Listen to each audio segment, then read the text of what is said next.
शिवाय। ओम बोले नमो भगवते वासुदेवाय। ओम नमो भगवते वासुदेवाय। ओम नमो भगवते वासुदेवाय। ओम नमो भगवते वासुदेवाय। ओम नमो भगवते वासुदेवाय। हाँ, आज हम उपदेशामृत के दूसरे श्लोक को पढ़ेंगे। तो आप लोग भी गा सकते हैं।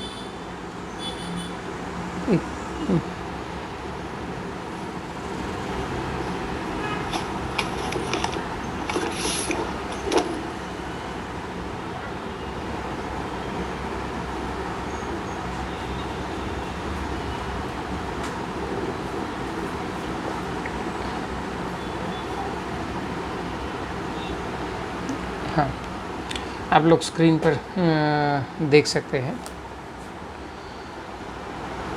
अत्याहार प्रयासश्च प्रत्याहार प्रायश्च प्रजल्पो नियमाग्रह प्रजल्पो नियमाग्रह जनसंगश्च लौल्यं च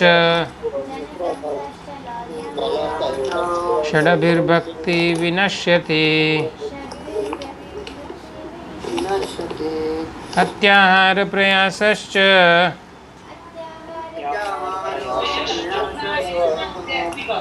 प्रजल्पो नियमाग्रह प्रजल्पो नियमाग्रह जनसंगश्च लौल्यं च षडभिर्भक्तिर्विनश्यति। अत्याहार प्रयासश्च प्रजल्पो नियमाग्रह जनसंगश्च लौल्यं च षड्भिर्भक्तिर्विनश्यति।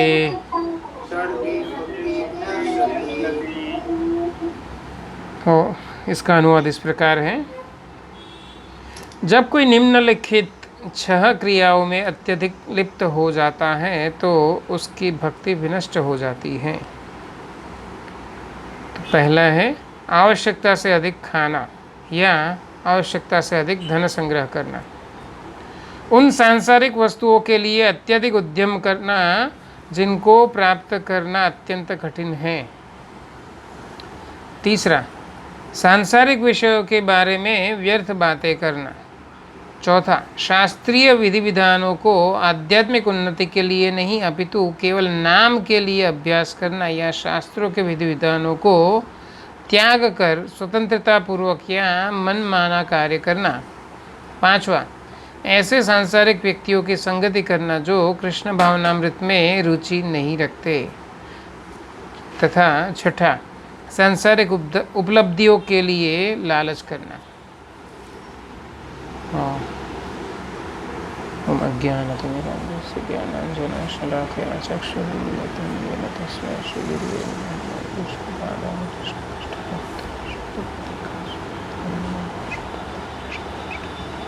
श्रीमते देवी गौरवाणी।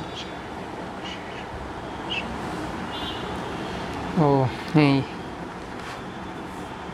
हमने पहले श्लोक में देखा था 6 वेगों के विषय में रूप गोस्वामी प्रभुपाद हैं चर्चा किए थे कि ये जो 6 वेग हैं उसको वश में करना चाहिए। तो उस 6 वेगों को भक्ति सिद्धांत महाराज हैं वो 3 श्रेणियों में विभाजित किए थे, मन, वचन और शरीर। तो वचन मतलब वाणी, और मन के अंतर्गत है मन का वेग और क्रोध का वेग, इस तरह से बताया। और शरीर के वेग में बाकी के जीवा उदर उपस्थ। तो इस तरह से 6 वेगों के विषय में हमने चर्चा किया। आज हैं ये 6 दोषों की बात है कि जिससे हमारी भक्ति है वो नष्ट होती है। तो जैसा कि मैंने पहले ही वक्तव्य में बताया था कि ये शिक्षाएं हैं वो व्यवहारिक शिक्षाएं हैं जो भक्ति से संबंधित है निश्चय ही, लेकिन व्यवहार में भी अपने निजी जीवन में भी हमें इसका पालन करना चाहिए, तो इससे हमें लाभ होगा। तो प्रभुपाद हैं ये 6 विषयों पर तुरंत तात्पर्य में शुरुआत नहीं की है, अपितु उन्होंने सबसे पहले तो भगवान की 3 प्रकार की शक्तियों का वर्णन किया, और उसमें जीव जो है वो तटस्थ शक्ति है। और तटस्थ शक्ति है वो क्योंकि तट बहिरंग और अंतरंग शक्ति के बीच में, अर्थात वो तट पर स्थित है, तो किसी भी और वो जा सकती है, उसका झुकाव है वो किसी भी और हो सकता है। तो जो अंतरंग शक्ति है उसके अधीन है उसको महात्मा कहा गया, और जो बहिरंग शक्ति के अधीन है, हाँ, तो उसको प्रभुपाद दुरात्मा कहा। तो जो दुरात्मा है उसमें ये 6 दोष, हाँ, पाए जाते हैं, अत्याहार, प्रयास, प्रजल्प, नियमाग्रह, जनसंग्रह और लौल्यम। तो उससे भक्ति नष्ट होती है, और अगर कोई भक्ति में या आध्यात्मिक जीवन में प्रगति करना चाहता है तो ये 6 बातों को हमें त्यागना चाहिए, ऐसा प्रभुपाद तात्पर्य है उसमें समझाए हैं। तो बहुत लंबी चर्चा यही है शुरुआत में कि जीव है वो तटस्थ शक्ति है, और वो किस प्रकार से अंतरंग शक्ति या बहिरंग शक्ति के वशीभूत हो सकता है। तो प्रभुपाद इस तरह से कहते हैं कि मनुष्य जीवन है वो सरल जीवन और उच्च विचार के लिए है।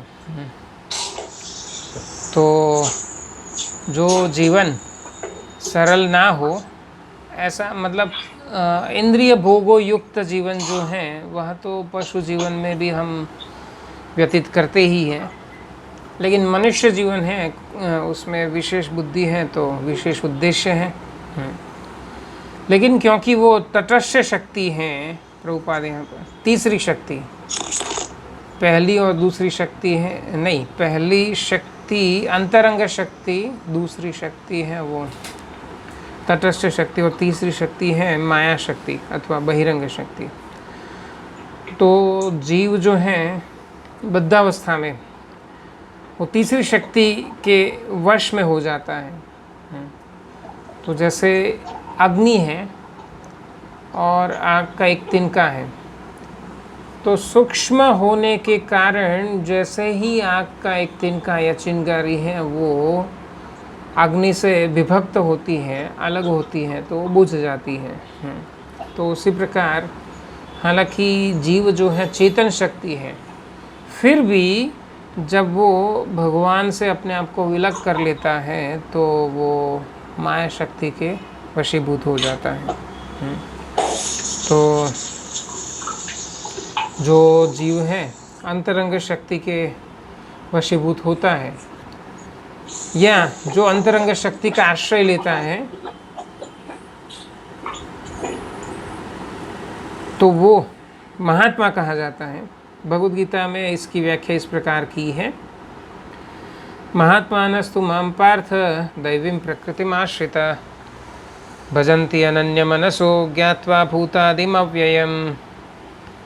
तो भगवान ये 9वें अध्याय में बताया, 9वां अध्याय राजविद्या राजगुह्य योग, 13वां श्लोक है। राजविद्या मतलब विद्याओं में सर्वश्रेष्ठ, राजगुह्य मतलब परम रहस्यमय ज्ञान की चर्चा है भगवान 9वें अध्याय में करते हैं। तो जैसा हम जानते हैं भगवद गीता में मुख्यतया 6ठे अध्याय से नहीं 7वें अध्याय से लेकर के 12वें अध्याय में भक्ति के विषय में भगवान ने वर्णन किया, अपने विषय में वर्णन किया। तो यहाँ कोई उन्नत भक्त है उसके विषय में भगवान इस तरह से वर्णन किया कि महात्मा कौन है? तो जो भगवान की दैवी प्रकृति अथवा तो जो अंतरंग शक्ति के आश्रय में होता है ना, दैवीं प्रकृति में आश्रिता, तो वो महात्मा है। भजन, और वो उसके लक्षण क्या है? तो भजन्ति अनन्य मनसो, तो अनन्य भाव से भगवान का भजन करता है। अभी ये अनन्य भाव मतलब वो कृष्ण के अलावा और किसी का आश्रय नहीं लेता है, ना ही कोई देवी देवता का आश्रय लेता है और ना ही वो अन्य कोई कार्यों में रुचि लेता है। तो इस तरह से इसका अर्थ अनन्य मनसो, तो एक और मात्र एक जिसका लक्ष्य है भगवान कृष्ण की संतुष्टि, तो ऐसा व्यक्ति है, उसको महात्मा कहा जाता है। तो ज्ञात्वा भूतादिम अव्ययम, तो ये महात्मा जन है वो भगवान की इस प्रकार अनन्य भाव से भजन क्यों करते हैं, भक्ति क्यों करते हैं? क्योंकि वो जानते हैं भगवान है वो भूत आदि है, मतलब सारे जीवों सारे जीवों के पूर्वज है वो, और अव्ययम तो वो अविनाशी है। तो भगवान है वो सभी जीवों के उत्पत्ति के कारण हैं, जैसे कि भगवान है वो 10वें अध्याय में भी बताया, अहम सर्वस्य प्रभवा मत सर्व, 8वें या 10वें अध्याय, अहम सर्वस्य प्रभवा, हाँ, तो सब कुछ उन्हीं से उत्पन्न होता है। तो यहाँ तक कि सारे जीव जो हैं वह भी भगवान से ही आते हैं। तो इसीलिए जो महात्मा है वो भगवान का अनन्य भाव से भजन करता है। तो प्रभुपाद फिर बताते हैं, तो इस तरह से जो महात्मा है वो विशाल हृदय वाला होता है, ना कि संकुचित हृदय वाला। तो संकुचितता से यहाँ पर प्रभुपाद इस तरह से बताते हैं कि जो केवल अपनी निजी इंद्रियों की तुष्टि में लगा रहता है वह संकुचित विचार वाला है। और प्रभुपाद बताते हैं कि कुछ लोग हैं अपनी इंद्रिय तृप्ति को थोड़ा और विशाल कर लेते हैं, तो वो अपने शरीर की या अपनी निजी इंद्रियों की तृप्ति के बजाय अपने परिवार के सदस्यों की इंद्रियों की तृप्ति का प्रयास करता है। तो कोई उससे भी बड़ा हो सकता है, हाँ, अपने समाज के लिए वो अपने परिवार की इंद्रिय तृप्ति का भी वो त्याग कर सकता है, और कोई राष्ट्र के लिए ऐसा करेगा। तो प्रभुपाद कहते हैं लेकिन ये सब जो है वो इंद्रिय भोग का विस्तार मात्र है। कोई छोटे स्तर पर करता है, कोई बड़े स्तर पर करता है, लेकिन है तो ये इंद्रिय भोग ही, मतलब मैं और मेरा, तो यही भाव है। अगर कोई राष्ट्र के प्रति भी विचार करता है तो मतलब उसमें भी ये शरीर से संबंध है इस राष्ट्र का। मैं भारतीय हूँ या मैं अमेरिकन हूँ, तो यह जो विचार है वो शरीर से संबंधित है, क्योंकि आत्मा है वो भारतीय नहीं होता है, शरीर भारतीय होता है। तो हाँ, किसी का प्रश्न हो सकता है, बाद में वो देखेंगे, तो भारतीयता का कोई मूल महत्व नहीं है क्या? तो वो बाद में हम इस विषय को लेंगे, लेकिन इतना तो आप सब है स्वीकार करेंगे कि आत्मा है वो भारतीय नहीं है, आत्मा है वो अमेरिकन नहीं है। तो इसीलिए ये जो राष्ट्रवाद भी है वह शरीर के स्तर पर है, या समाजवाद है, मतलब यह मेरा समाज है, या यह मेरी ज्ञाति है, या मेरे ये स्वजन है, ये सब जो है वो हाँ निश्चय ही जो केवल अपनी निजी इंद्रियों का विचार करता है, उससे परिवार की चिंता करने वाला व्यक्ति बड़ा होता है, और उसी तरह से उससे बड़ा समाज का विचार करने वाला है, और उससे भी बड़ा राष्ट्र का विचार करने वाला है। और हमारा वेद विचार है सर्वे भवन्तु सुखिना, मतलब उसमें ना राष्ट्र की सीमा है, ना ही पृथ्वी ग्रह की सीमा है, हाँ? और ना ही ये ब्रह्मांड की सीमा है। तो पूरा भौतिक जगत या आध्यात्मिक जगत जो भी हम मान ले, तो सर्वे भवन्तु सुखिना उसमें सब आ गया। हाँ, तो यहाँ कोई स्वार्थ नहीं है। ये हमारा वेद विचार है कि हम सबको सुखी देखना चाहते हैं। और वो हो कैसे सकता है, तो यस्मिन तुष्टे जगत तुष्टे, अगर भगवान संतुष्ट हुए तो उसमें सब आ गया। हाँ, क्योंकि भगवान के शरीर के भीतर ही तो हैं हम सब। हाँ, यशोदा माता को भगवान ने दिखाया था अपने मुख के अंदर सारा विश्व या असंख्य कोटि ब्रह्मांड। हाँ, या अर्जुन को भी भगवान ने दिखाया। हाँ, या मार्कंडेय ऋषि को भी भगवान ने दिखाया कि उन्हीं के शरीर के भीतर, और भगवान ये 9वें अध्याय में ही बताए हैं। 9वें अध्याय का 4था और 5वां श्लोक है कि सब मुझ में है लेकिन मैं सब में नहीं हूँ। और दूसरी लाइन में भगवान बताते हैं कि मैं सब में हूँ लेकिन सब मुझ में नहीं है। हालांकि भगवान है, ये विरोधी बात बोलने के बाद अर्जुन को कह भी देते हैं, देखो मेरा ऐश्वर्य। हाँ, तो भगवान ऐसे विरोधी बात कर सकते हैं। भगवान ऐसा कह सकते हैं कि मैं सबसे छोटा हूँ, भगवान ऐसा कह सकते हैं मैं सबसे बड़ा हूँ।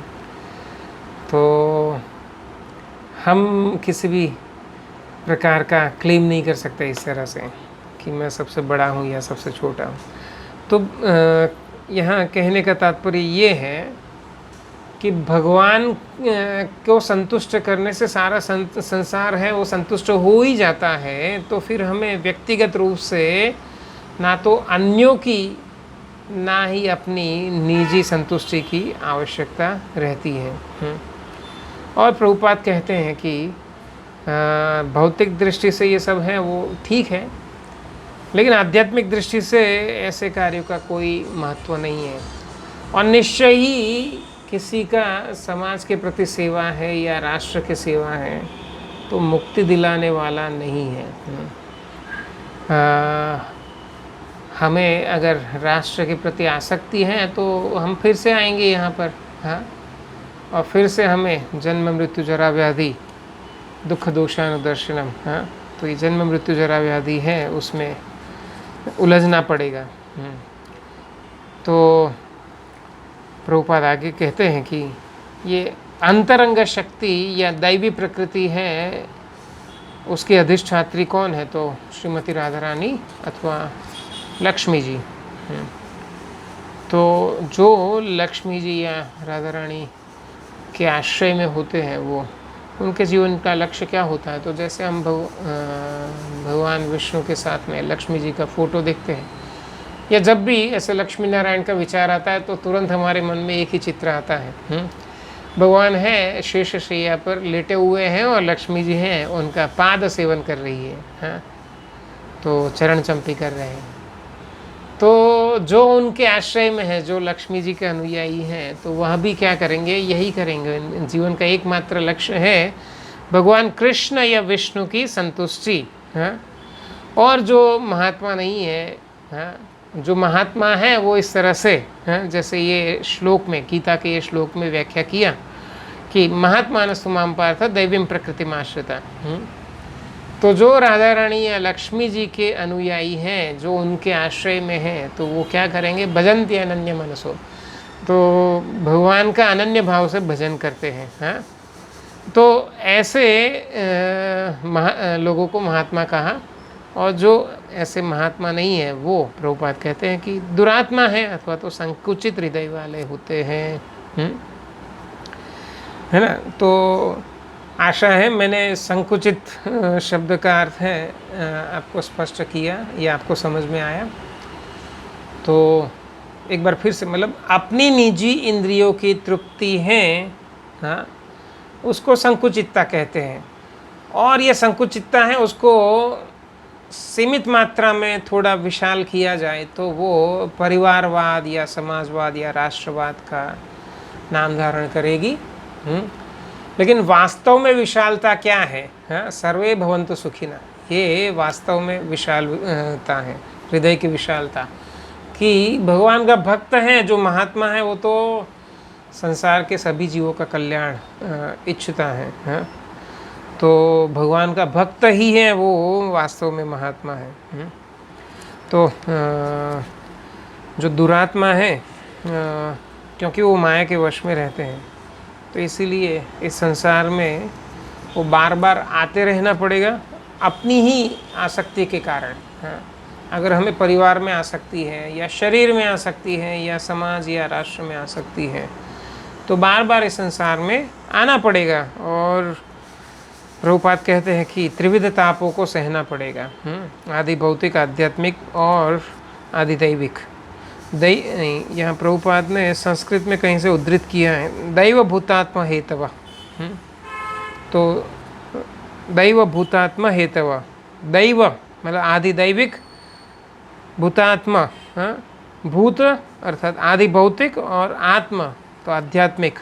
तो ये 3 प्रकार के दुख हैं वो झेलने पड़ेंगे। तो आदि भौतिक का अर्थ है जो अन्यों के द्वारा कष्ट जो हम पाते हैं, जैसे बारिश का मौसम है तो मच्छरों का उपद्रव होता है, या कभी हम अपनी पत्नी से परेशान, तो कोई माता है अपने पति से परेशान, या कोई अपने बच्चों से परेशान, कोई पड़ोसी से परेशान। तो ये आदि भौतिक क्लेश है। आध्यात्मिक मतलब अपने ही शरीर से मिलने वाले दुख। हाँ, तो अपना ही शरीर है वो बीमार पड़ता है, बूढ़ा होता है, हाँ, उसको समय समय पर खाना चाहिए, डिमांड करता है। तो ये सब हैं वो आध्यात्मिक समस्याएं हैं। और आदि दैविक तो देवताओं के द्वारा जो समस्याएं दी जाती हैं, और ये सब जो है वो हमारे कर्मों के अंतर्गत, हाँ, हमारे कर्म और हमारी इच्छा के अनुरूप ही मिलता है। ऐसा नहीं है कि देवता लोग हैं वो हमें परेशान करने के लिए लालायित रहते हैं, अपितु वो तो भगवान के द्वारा नियुक्त अधिकारी मात्र हैं कि जो जीवों के कार्यों का हिसाब रखते हैं और उनके कार्यों के अनुसार या उनकी इच्छाओं के अनुसार उनको प्रतिफल देते हैं। तो ऐसा भगवान गीता में कहते हैं कि जीव है वो अपनी इच्छा पूर्ति के लिए भिन्न भिन्न देवताओं के पास जाते हैं, और देवता हैं उनकी इच्छाएं वो पूरी करते हैं।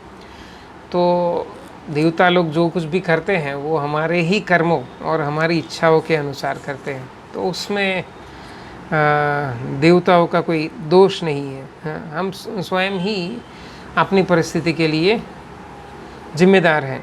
तो अगर हम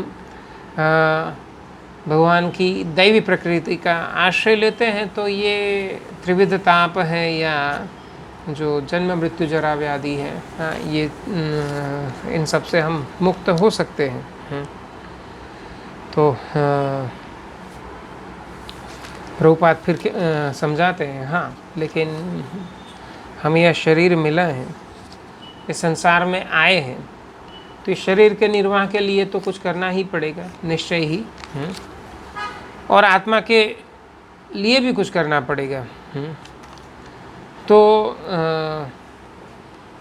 ये कला है योग कर्मसु कौशलम, कि हम किस प्रकार से ये शरीर का निर्वाह करें कि जिससे हमें कर्म बंधन ना हो और हम मुक्ति की ओर अग्रसर हो। तो हमारे शरीर के निर्वाह के लिए भी किए जाने वाले सारे हमारे जो प्रयोजन हैं वो कृष्ण भावनामय होने चाहिए। तो यहाँ पर अभी प्रभुपाद हैं ये श्लोक के जो 6 दोषों की बात है उसकी चर्चा शुरू कर रहे हैं। तो इसमें से संभवतः मैं 1 या 2 विषय का स्पर्श कर पाऊँगा, क्योंकि बहुत लंबा 12 पेज का, लगभग 12-13 पेज का तात्पर्य है। तो सबसे पहला है अत्याहार। तो अत्याहार अतिशय खाना या किसी भी वस्तु की आवश्यकता से अधिक अपेक्षा रखना। और दूसरा है प्रयास।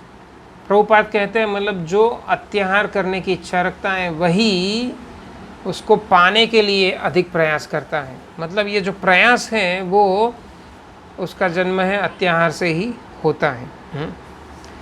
तो प्रभुपाद कहते हैं कि निश्चय ही शरीर है तो उसकी आवश्यकताएं होती हैं, लेकिन उस आवश्यकताओं की पूर्ति है वो आवश्यकता जितनी ही करनी चाहिए, अधिक संग्रह नहीं करना चाहिए। हाँ, तो अगर ये सरल नियम का हम पालन करते हैं तो शरीर के निर्वाह के लिए हमें कोई कठिनाई नहीं होगी। ऐसा मनुष्य है वो अधिक बुद्धि मिला है तो इसीलिए हमेशा यह विचार करता रहता है कि आगे क्या होगा। तो इसीलिए वो संग्रह करता है। हाँ, आवश्यकता से अधिक संग्रह करता है। हाँ, प्रभुपाद यहाँ पर उदाहरण देते हैं कि मनुष्य को छोड़कर बाकी सारे जीवों को देखिए। पशु तो इस तरह से नहीं करते हैं। पशु हैं, उनका भी जीवन चलता है, उनको भी रोज़ है भोजन प्राप्त होता है। हाँ, और फिर भी कल कैसे बीतेगा, कल क्या होगा, उसका विचार वे नहीं करते हैं। आप प्रभुपाद उदाहरण देते हैं, आप चौराहे पर हैं, अनाज की एक बोरी रख दीजिए। तो चिड़िया आएगी और कुछ दाने खाएगी और चली जाएगी। ऐसे ही कोई खाने का बड़ा ढेर लगा दे तो गाय या कुत्ता है वो भी वहाँ आएंगे, थोड़ा सा खाएंगे और पेट भर जाने पर वो चले जाएंगे। हाँ, लेकिन प्रभुपाद लिखते हैं अगर मनुष्य है वहाँ पर आएगा तो वो क्या करेगा, वो खाएगा भी और ले भी जाएगा। हाँ, तो पूरा बोरी है वो उठा कर ले जाएगा। तो ये अंतर है मनुष्य में और पशु में।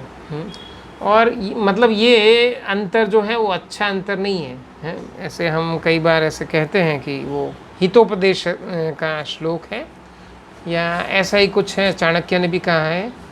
कई बार ऐसा कुछ लोग कहते हैं महाभारत से, लेकिन ये हितोपदेश प्रभुपाद जो संदर्भ देते हैं तो वो हितोपदेश से। आहार निद्रा भय मैथुनम च सामान्य में तत् पशुभिर्नराणाम धर्मो हितेषाम अधिको विशेष धर्म ही न मनुष्य पशुभिर समान। तो आहार निद्रा भय मैथुन है वो मनुष्य और पशु में समान रूप से पाए जाते हैं, लेकिन मनुष्य की श्रेष्ठता क्या है, तो वह धर्म का पालन कर सकता है। तो ये एक अच्छा भेद बताया कि मनुष्य की पशु से श्रेष्ठता बताएं। लेकिन प्रभुपाद ने यहाँ पर ये जो उदाहरण दिया कि अगर अनाज की बोरी रास्ते पर रख दो तो पशु हैं वो खाएंगे और चले जाएंगे, लेकिन मनुष्य हैं वो पूरा का पूरा बोरी उठा कर जाएगा। तो ये जो अंतर है वो तो अच्छा अंतर नहीं है। अगर कोई इस तरह से व्यवहार करता है तो प्रभुपाद यहाँ पर क्यों इस तरह से समझा रहा है कि मतलब वह व्यक्ति तो पशु से भी निम्न है। हाँ, तो अत्याहार है करने वाला मनुष्य है वो पशु से भी निम्न है। तो अगर कोई पशुवत व्यवहार करता है तो अपने कर्मों के अनुसार हमें दूसरे जीवन में पशु बनना पड़ेगा। लेकिन ऐसे मनुष्यों का क्या गति होगा कि जो आवश्यकता से अधिक इकट्ठा करता है, मतलब पशु भी जो नहीं करते हैं, पशु से भी निम्न व्यवहार करता है, तो उसकी क्या गति हो सकती है। संभवतः चींटियाँ बनेंगे जो संग्रह करते हैं। चींटियाँ भी हैं, हमेशा संग्रह करते रहते हैं, रात और दिन काम करते रहते हैं। ये मैं बोल रहा हूँ, ऐसे प्रभुपाद नहीं लिखे हैं। तो प्रभुपाद ऐसे बताएं कि ये जो अत्याहार है उसी से ये प्रयास का जन्म होता है। तो भगवान की व्यवस्था के अनुसार प्रभुपाद लिखते हैं कि पशुओं की आवश्यकता पूरी होती है, कल भी पूरी हुई थी, आज भी पूरी हुई, तो आने वाला कल या आने वाला परसों है तब भी उनकी आवश्यकताएं पूरी होगी। तो इसके लिए हमें अत्यधिक प्रयास करने की आवश्यकता नहीं है। अच्छा, एक और अंतर है यहाँ पर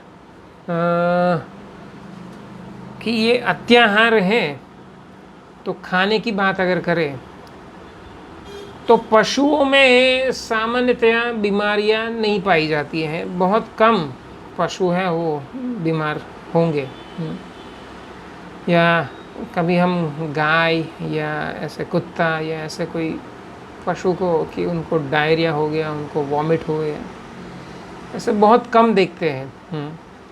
तो क्या कारण है? क्योंकि वो अत्याहार नहीं करते हैं। हमें अगर किसी के विवाह में निमंत्रण मिला हो और वहाँ पर 56 पकवान है, तो मनुष्य का ये स्वभाव होता है कि भाई ये रोज़ रोज़ नहीं मिलने वाला है, तो सब खाते हैं और भरपेट खाते हैं। भरपेट क्या, गले तक खाते हैं। तो परिणाम क्या होता है अत्याहार का? दूसरे दिन है बीमार पड़ते हैं। अभी वो बीमारी है, वो डायरिया हो सकता है या कुछ और भी हो सकता है। तो इसी प्रकार अगर कोई अन्य वस्तु के प्रति भी अत्याहार करता है, मतलब धन संग्रह करना, तो वह भी हमारे लिए समस्याओं का कारण बनेगी। जिस प्रकार से अधिक भोजन है उससे शरीर है अस्वस्थ होता है, बीमार पड़ता है, तो उसी तरह अगर हम कुछ अन्य वस्तु में भी अगर अत्याहार करते हैं तो वो हमारे लिए किसी न किसी समस्या का कारण बनेगी। और अगर हमें अत्याहार करने की आदत है तो उसके लिए अधिक प्रयास भी तो करना पड़ेगा। तो अधिक प्रयास है उसमें हमारा जीवन शक्ति है वो व्यर्थ हो जाएगा। और क्यों करना है अत्याहार, मतलब अधिक धन इकट्ठा करना, जबकि हम उसको साथ में ले भी जाने वाले नहीं हैं। हाँ, आगे इसी तात्पर्य में प्रभुपाद ऐसे भी बताएं कि लोग अपने संतानों के लिए इकट्ठा करते हैं। हाँ, वो जन संग्रह, तो उसमें बताएं कि लोग संतानों के लिए इकट्ठा करते हैं, लेकिन वो भी तो अपना भाग्य लेकर आते हैं। हम कह सकते हैं कि हाँ उनका भाग्य है कि उनके पिताजी ने उनके लिए इकट्ठा किया, हाँ हो सकता है, लेकिन सबका अपना निजी भाग्य भी होता ही है। तो इसीलिए संतान अगर सज्जन है, हाँ, सपूत है, तो वो धर्म का पालन करते हुए धन की प्राप्ति कर लेंगे। हाँ, धर्म अर्थ काम मोक्ष, तो धर्म का पालन करने से अर्थ की प्राप्ति हो जाएगी। और कपूत है उसके लिए तो धन इकट्ठा करना ही नहीं चाहिए, क्योंकि वो कपूत है, पाप करेगा तो उस पाप का फल है हमें भी भुगतना पड़ेगा। तो इसीलिए तो वो गीता के पहले अध्याय में चर्चा है, अर्जुन कहता है कि हम जो कुछ भी करेंगे, जैसे स्वजनों को मारना, ऐसा पाप जो करेंगे तो उससे हमारे पितृलोक हैं वो लोग भी पितृलोक में पीड़ित होंगे। तो इसलिए संतानों के लिए अगर अच्छे हैं तो वो स्वयं कमा लेंगे धर्म के अनुकूल हो करके, और अगर दुर्जन है तो उनके लिए तो इकट्ठा करना भी नहीं चाहिए, क्योंकि वो धर्म हमारे कमाए हुए धन का अधर्म में उपयोग करेंगे। तो इसीलिए हमें अधिक प्रयास अत्याहार नहीं करना चाहिए, अधिक प्रयास नहीं करना चाहिए। तो ईश्वर की व्यवस्था से हमारी कल की और आज की व्यवस्था हो गई, तो आने वाले कल की भी व्यवस्था भगवान कर ही देंगे। तो प्रभुपाद इस तरह से कहते हैं, कोई भी व्यक्ति शांति पूर्वक रह सकता है यदि उसके पास कुछ भूमि है और एक दूध देने वाली गाय है। तो ये कम से कम आवश्यकता है, मतलब इसमें व्यक्ति है अपना पूरा जीवन है वो अच्छे से निकाल सकता है। थोड़ी सी भूमि, तो कितनी भूमि, तो कुछ लोगों का ऐसा, कुछ भक्त हैं इसका स्टैटिस्टिक्स लगाते हैं, वो कहते हैं कि लगभग 1-2 एकड़ भूमि है तो उतना पर्याप्त होता है। हाँ, एक परिवार के निर्वाह के लिए जिसमें 4-5 सदस्य हो तो 2 एकड़ भूमि है वो पर्याप्त होती है। तो उसी से हमारे आवश्यकता का अन्न, सब्जियां इत्यादि हो जाएगा। एक गाय है, बछड़ा है, तो उसके लिए घास भी हो जाएगा और थोड़ा बहुत बचेगा तो उसका हम बाज़ार में बेच करके धन प्राप्त कर सकते हैं, जिसके द्वारा हम कपड़े इत्यादि कुछ अन्य आवश्यकताओं की भी पूर्ति कर सकते हैं। तो बहुत वर्षों पहले संभवतः इस्कॉन में बिल्कुल नया था, तब मैंने शायद 98-99 में ऐसा मंदिर में ऐसा नोटिस बोर्ड पर एक प्रभुपाद का कोट लिखा हुआ सुना था। शायद यही कोट होगा, यही संदर्भ होगा कि अगर व्यक्ति के पास थोड़ी सी भूमि और एक गाय है तो उससे उसकी सारी आवश्यकता पूरी हो सकती है। तो इसीलिए कोई अधिक प्रयास करना नहीं चाहिए। तो प्रभुपाद इसलिए वर्णाश्रम का विचार दिए, मतलब ऐसा भक्त समाज कि कुछ भक्त इकट्ठे मिलकर थोड़ी सी ज़मीन लेकर के रहते हो, जहाँ पर अपनी आवश्यकता जितना वो अनाज है पैदा कर लेंगे और बाकी का समय है वो भजन कर सकते हैं, सत्संग कर सकते हैं। तो प्रभुपाद जी की प्रेरणा से हमारे गुरु महाराज परम पूज्य भक्ति विकास महाराज हैं, उन्होंने ऐसे कुछ आश्रमों की स्थापना की है। प्रभुपाद के अन्य शिष्य भी जैसे भक्ति राघव महाराज हैं, शिवराम महाराज हैं और भी अन्य भक्त लोग हैं, वो इस तरह से प्रकल्प शुरू किए हैं जहाँ पर भक्त लोग हैं वैसे बिल्कुल सरल जीवन जीते हैं और पूरा दिन, मतलब उनका तो सारा कार्य, हम शहर में रहने वाले लोग हैं, हमारे लिए भक्ति के लिए समय निकालना होता है। हाँ, लेकिन इस तरह से आश्रम में रहने वाले गृहस्थ भक्त भी हैं तो वो 24 घंटे भगवान का भक्ति कर पाते हैं। बल्कि यूँ कहें कि उनका सारा जीवन है या उनके सारे जो कार्य है वो भक्तिमय हैं।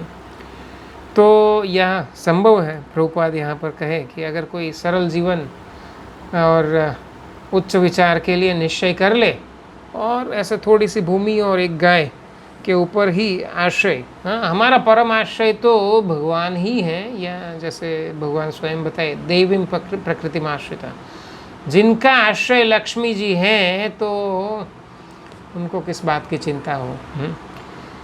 लक्ष्मी माता है, इनकी कृपा प्राप्त करने के लिए पूरा संसार लालायित रहता है, लेकिन लोग हैं लक्ष्मी जी को पकड़ने के लिए उनके पीछे पड़ते हैं। और लक्ष्मी है वो तो चंचला है, हाँ, तो इसीलिए हाथ में आती नहीं है या आएगी तो भी छूट जाती है। हाँ, मेरे स्वयं के ससुर जी हैं, वो करोड़ोपति थे, लेकिन मैंने उनकी निर्धनता भी देखी कि जब घर में 5,000 रुपया भी महीने का मुश्किल से आता हो, तो एक ही व्यक्ति के जीवन में ऐसा दिन भी था, मतलब ऐसे जीवन का एक बहुत बड़ा हिस्सा जो बिल्कुल वैभव में बिताया और जीवन का दूसरा हिस्सा है वो निर्धनता है। तो ऐसा होता है, क्यों होता है? क्योंकि व्यक्ति है वो लक्ष्मी के पीछे पड़ता है। लक्ष्मी जो है वो चंचला है, वो हमारे पास में नहीं रहेगी। लक्ष्मी है वो केवल नारायण के चरणों में स्थिर रहती है। तो अगर कोई नारायण को पकड़े तो लक्ष्मी है वो स्वतः साथ में आ जाएगी। तो भगवान के भक्त हैं लक्ष्मी जी के आश्रय में, हाँ, निश्चिंत होकर के भगवान का भजन कर सकते हैं। तो उसके लिए अधिक प्रयास करने की आवश्यकता नहीं होती है। प्रभुपाद कहते हैं कि इससे हमारी सारी आर्थिक समस्याएं हल हो जाएगी। हैं, थोड़ी सी भूमि और एक गाय। तो प्रभुपाद आगे बताते हैं कि मनुष्य को कृष्ण भावनामृत के अनुशीलन अथवा तो भगवान के साथ हमारे संबंध को स्थापित करना और भगवान का प्रेम प्राप्त करना, इसके लिए ही अपनी बुद्धि का प्रयोग करना चाहिए, अन्यथा नहीं। तो मतलब कि प्रयास नहीं करना चाहिए। हाँ, दुनियावी सुखों के पीछे भागना नहीं चाहिए और उसके लिए हमें प्रयास नहीं करना चाहिए। और अगर प्रयास करना है तो क्या प्रयास करना है? प्रभुपाद कहते हैं कि कृष्ण भावनामृत के लिए प्रयास करना है। कृष्ण प्रेम प्राप्ति के लिए प्रयास करना चाहिए, हैं।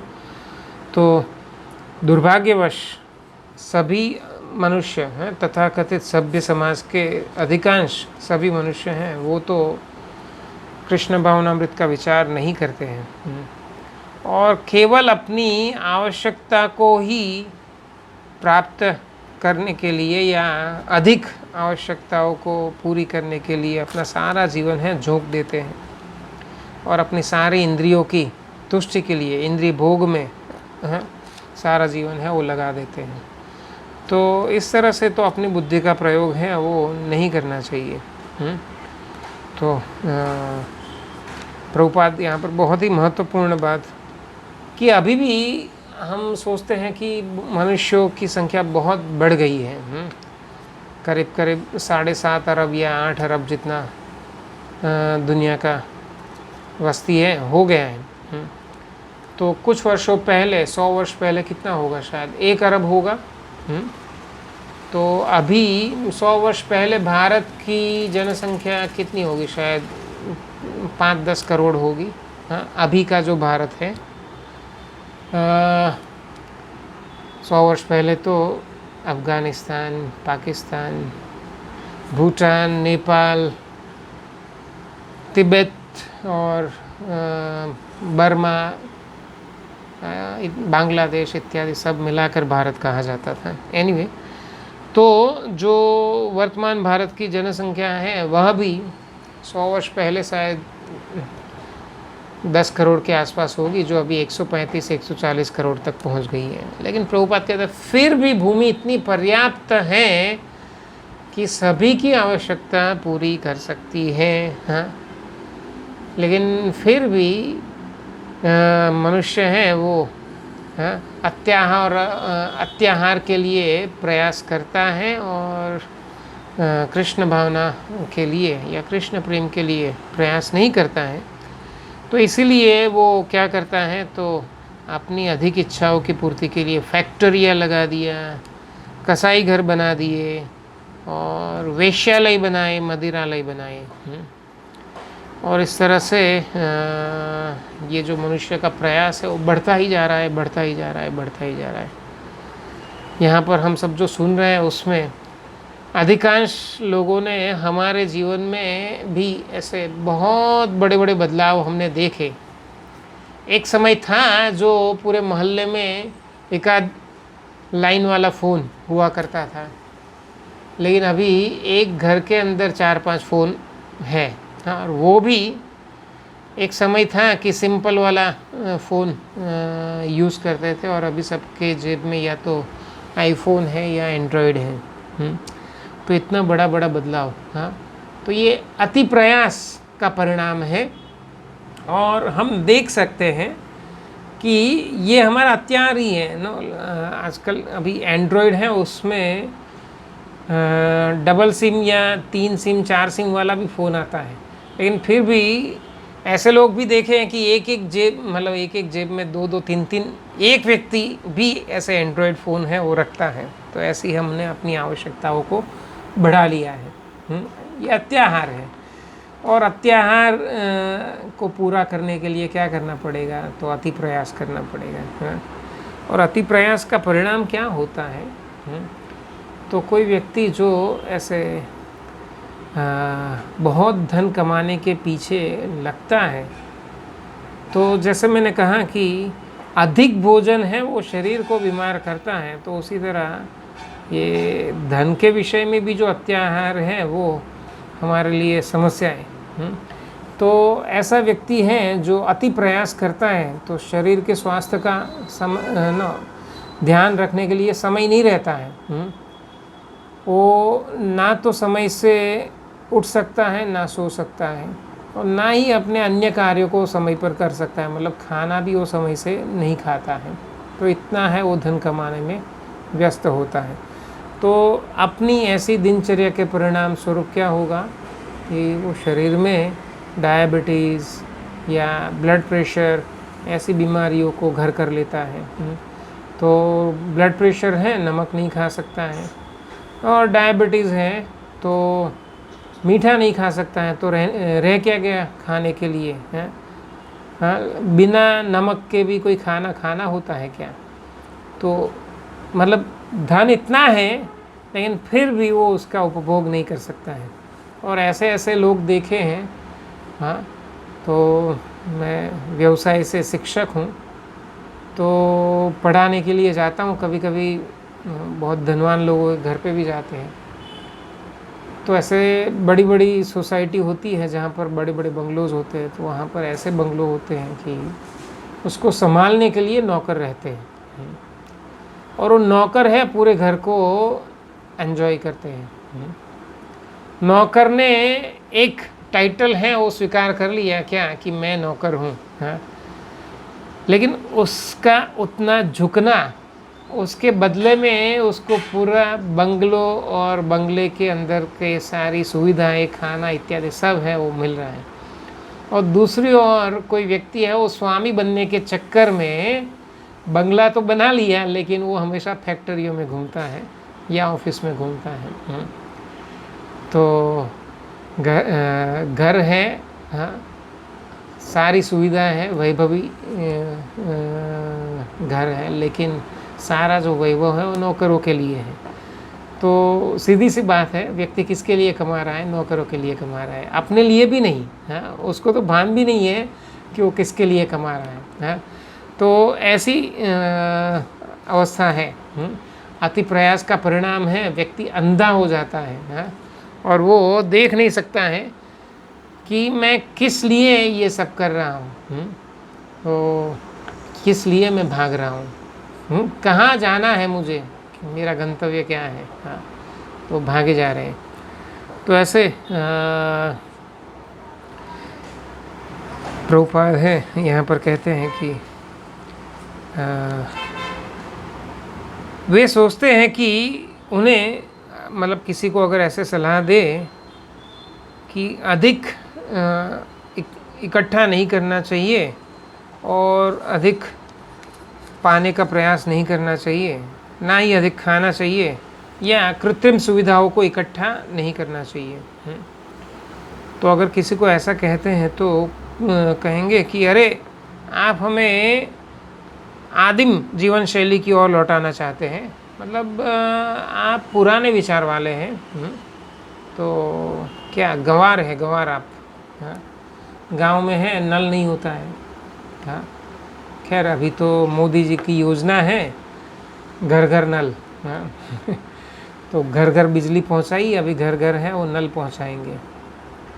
तो लेकिन गांव में कुछ वर्षों पहले यहाँ पर ठीक है मोदी जी अच्छा काम कर रहे हैं, वो अपने स्थान पर उन्हें वो करना भी चाहिए, लेकिन हम भागवत में ऐसे पढ़ते हैं कि बहुत सारे राजा महाराजा भी हैं, वो अपना सारा वैभव है वो जीवन की एक अवस्था को पार करने के बाद छोड़ करके वो वन में चले जाते थे और कुटिया बना कर रहेंगे या किसी पेड़ के नीचे ही रह लेंगे और भजन करेंगे। हाँ, तो ऐसे कुटिया बनाएंगे, खुद से बनाएंगे, तो निश्चय ही वहाँ पर नल नहीं लगाएंगे और वहाँ पर वो क्या सैंडविच किचन नहीं बनाएंगे।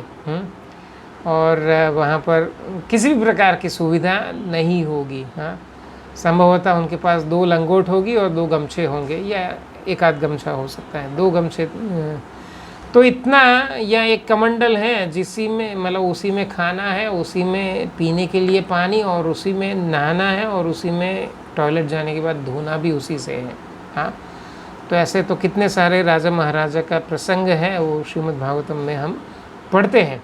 तो ये सारी सुविधा है, हाँ, वो हमें बांधने वाली है।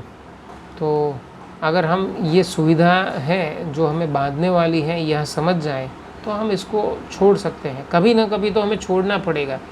अगर हम स्वेच्छा से वानप्रस्थ या संन्यास ग्रहण नहीं करेंगे तो मृत्यु तो है, वो अंत में हमें सब कुछ छुड़ा ही देंगी। मृत्यु सर्वहरश्याहम। भगवान कहते हैं कि जो मुझे कृष्ण के रूप में स्वीकार नहीं करते हैं तो उसको मैं मृत्यु के रूप में मिलता हूँ, सब छीन लेता हूँ। जो कृष्ण को प्रेम पूर्ण रीति से भगवान को सब कुछ अर्पण नहीं करते हैं तो भगवान है मृत्यु के रूप में आकर के सब कुछ हमसे छीन लेंगे। तो यहाँ पर भी मतलब ये भगवान जब ऐसा कहते हैं तो कहने का तात्पर्य ये है कि हम जो कुछ भी भुगतेंगे अपने कर्मों के अनुसार ही, क्योंकि हमने कृष्ण से प्रेम ना करके वस्तुओं से प्रेम किया, तो उसका परिणाम तो यही है। हाँ, क्योंकि वस्तु का स्वभाव नाशवान है और इसीलिए वो हमेशा नहीं रहने वाली है, या तो हम उसे छोड़कर जाएंगे या वो हमें छोड़कर जाएगी। हाँ, तो इसीलिए ये पुराने विचार नहीं है। हाँ, सरल जीवन अपनाना और बिना नल के बिना बिजली के रहना ये पुराने विचार नहीं है। हाँ, ये तो आध्यात्मिक प्रगति है अगर कोई इस ओर अग्रसर होता है तो। हाँ, और अगर पूरा समाज है इस तरह से स्वेच्छा से सरल जीवन अपनाता है तो ये पिछड़ापन नहीं है। हाँ, ये उस समाज की आध्यात्मिक प्रगत अवस्था को दर्शाता है। तो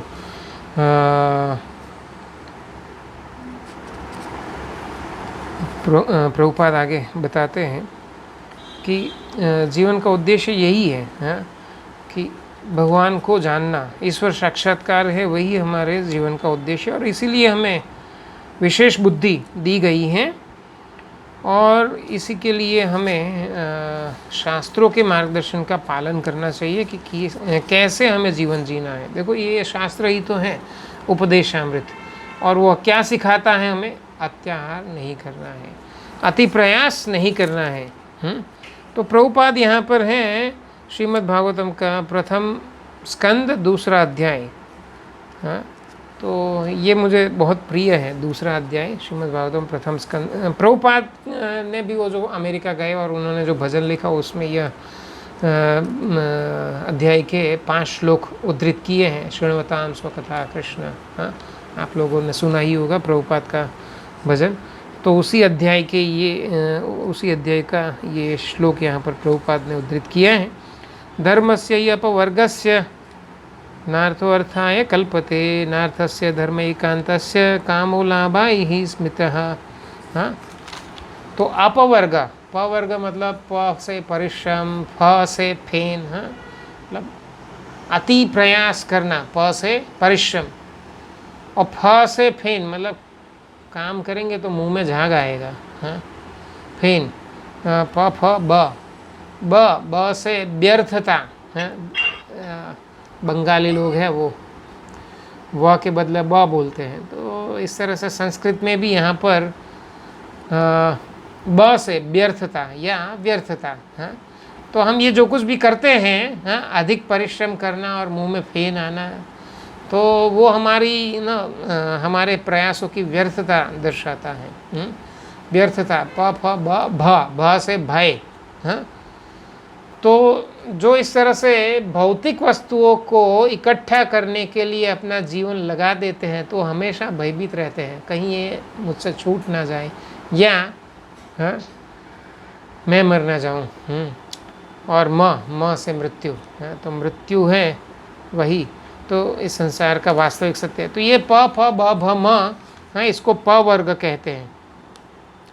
तो ये प वर्ग के पीछे लगने वाले लोग हैं, मूर्ख लोग हैं। बुद्धि भगवान ने हमें मनुष्य जीवन में विशेष इसलिए नहीं दी है कि हम प वर्ग के लिए भागते रहें। तो क्या उद्देश्य है? धर्मस्य या अपवर्गस्य है। धर्म का उद्देश्य क्या है? अपवर्ग को प्राप्त करना। अपवर्ग मतलब इन सबसे मुक्ति को प्राप्त करना है। अधिक परिश्रम नहीं करना है। हाँ, परिश्रम करके भी क्या करना है? मतलब इकट्ठा करते जाते हैं लेकिन खाने के लिए तो समय नहीं होगा, ऐसे परिश्रम का क्या लाभ? हाँ, तो उसको कहते हैं व्यर्थता। तो परिश्रम से मुक्ति, फेन से मुक्ति, हाँ, व्यर्थ प्रयास से मुक्ति, भय से मुक्ति और मृत्यु से मुक्ति। तो ये उद्देश्य है धर्म का। धर्म ही अपवर्गस्य। हाँ, नार्थो अर्थाय कल्पते। तो उसका जो उपयोग है, धर्म का उपयोग है, कभी भौतिक लाभ के हेतु नहीं करना चाहिए। हाँ, निश्चय ही धर्म से हमें अर्थ प्राप्त होता है, लेकिन ये अर्थ है उसका प्रयोजन क्या है? तो अर्थ का प्रयोजन है धर्म के मर्यादा में भोग भोगना। हाँ, धर्म अर्थ काम तो धर्म से अर्थ प्राप्त होगा, उस अर्थ का प्रयोजन है कि धर्म की मर्यादा में इंद्रिय भोग करना। और उसका भी प्रयोजन क्या है, इन सब का, ये तीनों का, धर्म अर्थ काम है, इनका प्रयोजन क्या है? तो धर्म की मर्यादा में काम और धर्म की ही मर्यादा में अर्थोपार्जन और अंतिम उद्देश्य है मोक्ष। हाँ, तो ये प वर्ग से मुक्ति यह प्रयोजन है, ना कि असीमित इंद्रिय भोग। धर्म का प्रयोजन है, असीमित इंद्रिय भोग नहीं है। तो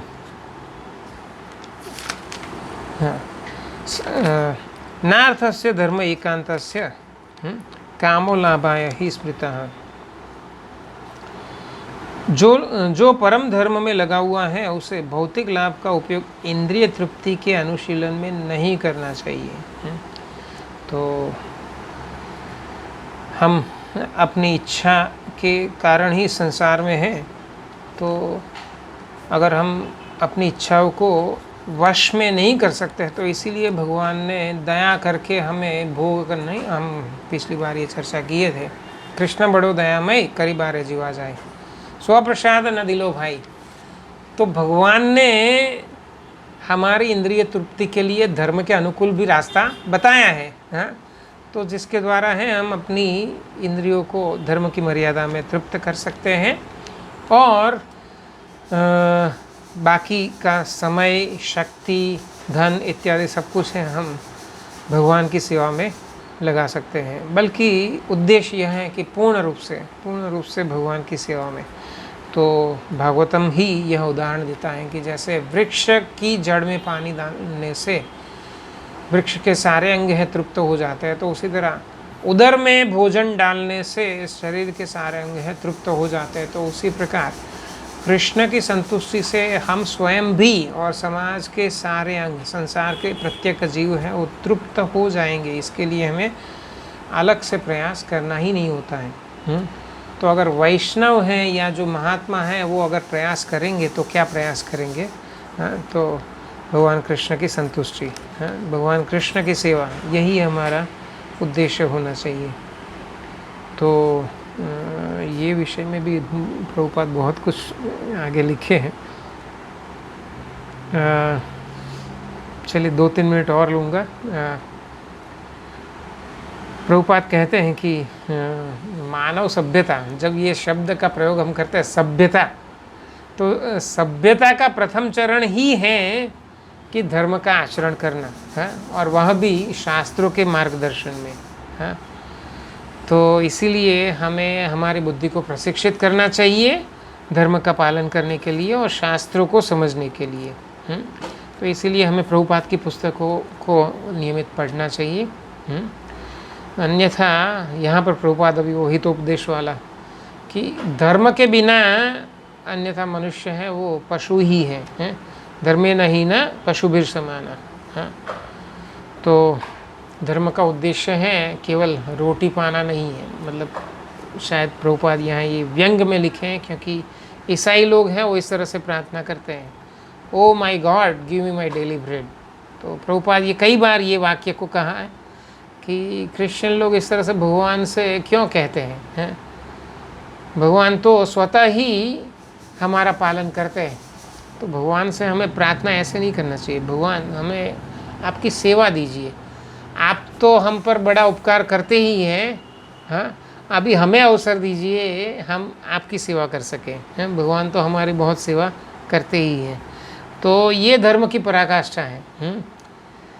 तो ये वैष्णव आचार्य ही हैं वो हमें इस तरह से सिखा सकते हैं कि हमें भगवान से क्या प्रार्थना करनी चाहिए। तो भगवान से हमें सेवा मांगनी चाहिए। यही धर्म का असली प्रयोजन है। प्रभुपाद ऐसा लिखते हैं। तो भगवान से इस तरह से हम सेवा मांगेंगे और उनकी सेवा में रत होंगे तो हम इस संसार के बंधन से हैं मुक्त हो जाएंगे।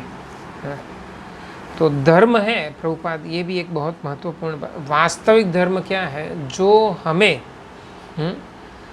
ये अत्याहार, अति प्रयास, इन दोनों से जो मुक्ति दिलाता है वो धर्म है।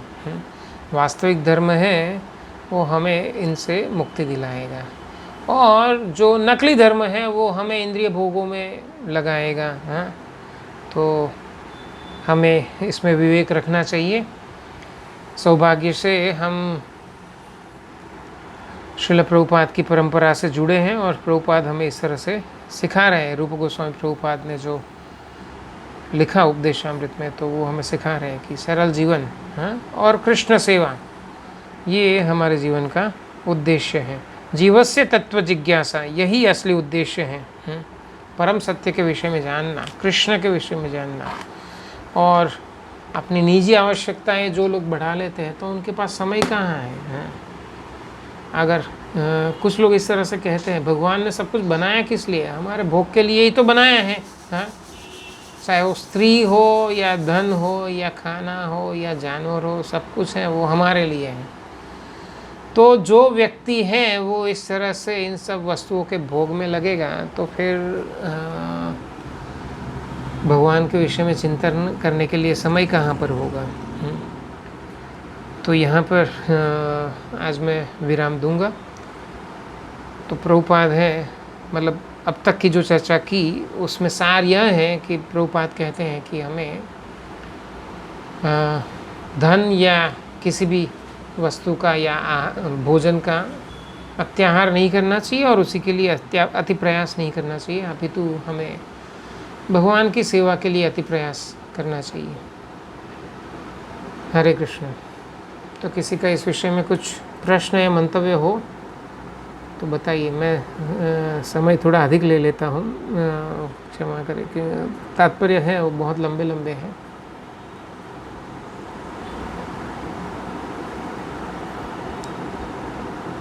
किसी का कुछ प्रश्न ना हो तो हरे कृष्ण। हरे कृष्ण प्रभु। आवाज, हरे कृष्ण प्रभु जी, आवाज आ रही? हाँ, आ रही है प्रभु। हाँ, मेरा एक प्रश्न है। हाँ, आवाज आ रही है तो मैं बोलता हूँ। हाँ, बोलिए बोलिए प्रभु। हाँ, जैसे अभी आपने बताया कि मनुष्य का पहला कर्तव्य है कि धर्म आचरण ही उसका पहला है, मनुष्यता होने का द्योतक है। तो उसमें प्रभु जी, मैं जनरली धर्म में सनातन धर्म के अतिरिक्त दो धर्म और बड़े रूप में उनका मैं नाम लेना चाहूँगा, क्रिश्चियनिटी और इस्लाम। हाँ। तो इस्लाम में प्रभु जी या इलाहा इल्लल्लाह, यानी अल्लाह के अतिरिक्त या अल्लाह से बढ़ के कोई नहीं, अल्लाह ही सर्वश्रेष्ठ है। यहाँ तक भी ठीक है। इसके आगे वो कह रहे हैं कि जो बुत पूजा कर रहा है, यानी मूर्ति पूजा, हाँ, तो उसको वो काफिर है, उसका कत्ल कर दिया जाए। उनके साथ नीच से नीच कृत्यों को भी उन्होंने जायज ठहराया उनके धर्म। तो अपने यहाँ सब धर्मों को एक समान क्यों कहा जाता है, जबकि एक धर्म तो दूसरे धर्म के अस्तित्व को इनकार तो करता ही है, प्लस उनको मारना और उनके ऊपर किसी भी प्रकार का अत्याचार, चाहे महिलाओं पुरुषों, करने के लिए बाकायदा लिखित में कहता है। क्रिश्चियनिटी भी मोटे तौर पे इतनी क्रूरता नहीं, लेकिन वो दूसरे के अस्तित्व को नहीं मानते। तो हर बार हम लोग सभी धर्म समान हैं और ऐसा क्यों कहते हैं, जबकि वो धर्म तो बिल्कुल धर्म कहने लायक भी नहीं। प्रभु जी, वैसे तो हिंदू धर्म भी नहीं है। धर्म है स्वभाव, धर्म है गुण, धर्म है कर्तव्य। तो इसीलिए ये इस्लाम, क्रिश्चियनिटी या हिंदू उसको धर्म नहीं कहते हैं। वो अरेबिक में मजहब, या उर्दू में मजहब, या अंग्रेजी में रिलीजन कहते हैं। तो हमारे शब्द धर्म का कोई पर्याय नहीं है दूसरी भाषाओं में। और आपने कहा कि उनकी पुस्तकें हैं, वो इस प्रकार से कहती हैं कि एन्जॉय करो, दूसरों का लूटो, दूसरों को मारो। तो कॉमन सेंस की बात है, निश्चय ही वह ईश्वर आज्ञा नहीं हो सकती है। हाँ, भगवान है, वो क्यों दूसरों को मारने के लिए कहेंगे। लोग अपने कर्मों से ही अपने आप मरेंगे। अगर कोई कृष्ण भावनामय नहीं है, हाँ, तो जैसे भगवान गीता में कहते हैं मृत्यु सर्वहर्षाहम, हाँ, जो भगवान को पाने के लिए प्रयास करता है वो भगवान को पाएगा, जो भगवान को पाने के लिए प्रयास नहीं करता है तो वो मृत्यु को प्राप्त करेगा और फिर से वो इस संसार में आएगा और बार बार जन्म मृत्यु जरा व्याधि को प्राप्त करेगा अपने कर्मों के अनुसार।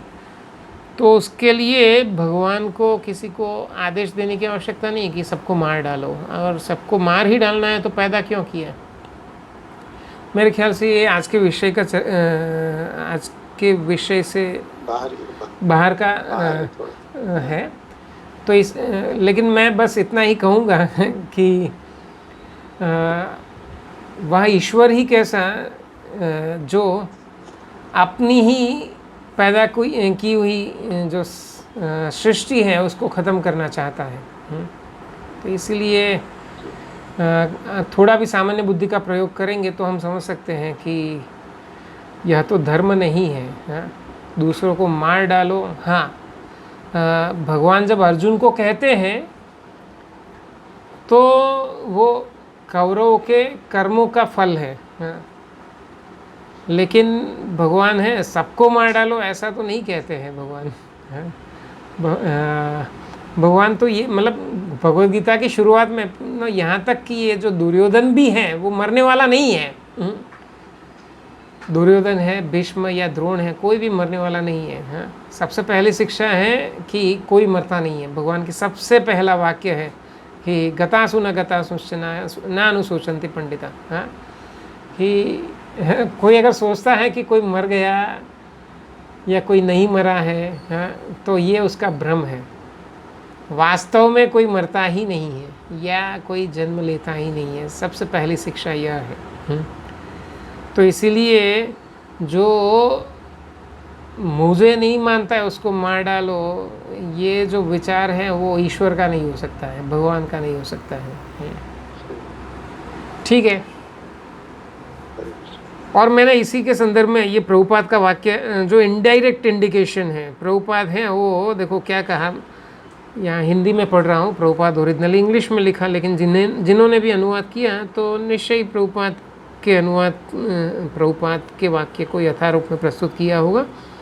जैसे कि ऊपर कहा गया है धर्मस्य ही अपवर्गस्य, हाँ, तो धर्म है वो अपवर्ग के लिए है, मतलब कि प फ ब भ म से मुक्ति के लिए है, हाँ? नार्थो अर्थाय कल्पते, तो अर्थोपार्जन के लिए मतलब असीमित इंद्रिय भोग के लिए धन इकट्ठा करने के लिए धर्म का प्रयोजन नहीं है। तो इसीलिए अगर कोई ऐसे कहता है कि ना oh my God give me my daily bread, ये प्रभुपाद के शब्दों में रोटी पाने के लिए नहीं है धर्म, हाँ, तो ये इनडायरेक्ट इंडिकेशन है। प्रभुपाद ने किसके ऊपर ये व्यंग किया, जो लोग इस तरह से प्रार्थना करते हैं, हैं? तो मतलब ईसाइयों के ऊपर। तो प्रभुपाद कभी भी ऐसे स्पष्ट रूप से पब्लिक प्लेस में ऐसा नहीं बोले हैं, हाँ, ईसाई या मुसलमानों के विषय में, हाँ। प्रभुपाद पब्लिकली ऐसा बोलते हैं कि अगर जो भी रिलीजन या मजहब है तो ईश्वर से प्रेम करना सिखाता है, तो आप उसका पालन करो और ईश्वर से प्रेम करना सीखो। प्रभुपाद इस तरह से जनरल इंस्ट्रक्शन देते हैं।